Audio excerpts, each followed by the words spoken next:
Latest forensic report ने मीर रजा अली के case को तो पलट कर ही रख दिया है, लेकिन जियो न्यूज के सनसनीखेज इंकशाफ ने सबके होश उड़ा दिए हैं कि वाकये के रोज क्राइम सीन यूनिट को लाश की जगह पर जाने से बाकायदा रोका गया था और वो पहले दिन वहां पहुंचे ही नहीं।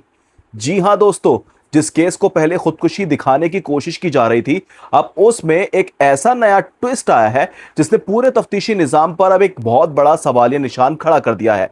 जामिया कराची की ताजा लेबोरेटरी रिपोर्ट के मुताबिक मीर रजा के दोनों हाथों पर गन शॉट रेजिड्यू यानी बारूद के जर्रात मिले हैं। लेकिन यहां सबसे बड़ा सवाल यह उठता है कि अगर किसी ने खुदकुशी की हो तो बारूद के निशानात दोनों हाथों पर कैसे आ सकते हैं। तफ्तीशी जराये का मानना है कि हो सकता है मीर रजा ने मरने से पहले अपने दिफा में कोई हथियार चलाने की कोशिश की हो। लेकिन दोस्तों, कहानी यहां खत्म नहीं होती। असली होश उड़ा देने वाली बात तो लाश मिलने के बाद की टाइमलाइन और पुलिस की संगीन लापरवाहियों में छुपी है। तफ्तीशी जराये के मुताबिक 29 जुलाई की दोपहर 12:36 पर पुलिस को पहली बार मीर रजा की लाश मिलने की इत्तला मिली।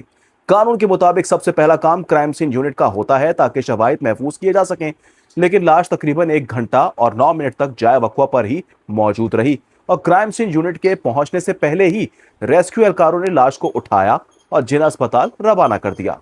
अब हैरत की बात यह है कि क्राइम सीन यूनिट को लाश की इत्तला पुलिस सिस्टम से नहीं बल्कि दोपहर 3:11 पर सोशल मीडिया के जरिए मिली। और जैसा कि मैंने आपको शुरू में ही बताया है कि तफ्तीश में यह चौंका देने वाली बात भी सामने आई है कि क्राइम सीन यूनिट को जाए वकवा पर आने से बाकायदा मना किया गया। जियो न्यूज के मुताबिक आखिर इलाकाई पुलिस कहां थी? तफ्तीशी जराये बताते हैं कि लाश की इत्तला मिलने से ठीक पहले पुलिस को गुलिस्तान जौहर ब्लॉक 7 में एक डकैती की इत्तला मिलती है और पुलिस को हिदायत दी जाती है कि वो लाश के मकाम पर जाने के बजाय वहीं मौजूद रहें। अब नतीजा क्या हुआ? इलाकाई पुलिस वक्त पर नहीं पहुंची, क्राइम सीन को रोक दिया गया और मीर रजा के कत्ल के बहुत से अहम शवाहिद हमेशा के लिए जाया हो गए। अब जो शवाहिद बचे उनके साथ क्या हुआ? कब्र कुशाई के दौरान जो 13 कीमियाई नमूने हासिल किए गए थे, इनमें से सिर्फ 4 के नताइज सामने आए हैं। बाकी के 9 अहम तरीन नमूने सिर्फ लेबोरेटरी तक पहुंचाने में ताखीर की वजह से पूरी तरह से जाया हो चुके हैं। जी हां, यह आज की ताजा अपडेट है। मीर रजा के वकील जिब्रान नासिर और उनके अहले खाना ने इस पर अब सख्त तशवीश का इजहार करते हुए तफ्तीशी अफसरान से जवाब तलबी का मुतालबा किया है। पुलिस सर्जन का कहना है कि उन्होंने नमूने तफ्तीशी ऑफिसर के हवाले कर दिए थे, जबकि नए तफ्तीशी ऑफिसर गजम्फर अली का कहना है कि वो नई तैनाती की वजह से पुरानी टीम की इस गफलत पर कुछ नहीं कह सकते।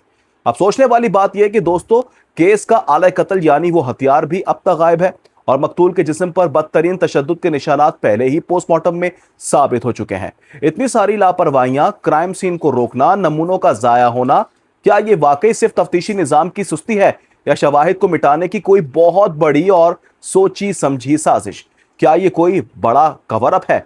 आपको क्या लगता है? नीचे कमेंट सेक्शन में अपनी राय जरूर बताएं। मिलते हैं अगली वीडियो में। शुक्रिया। लाइक करें, फॉलो करें एंड शेयर करना बिल्कुल मत भूलिएगा।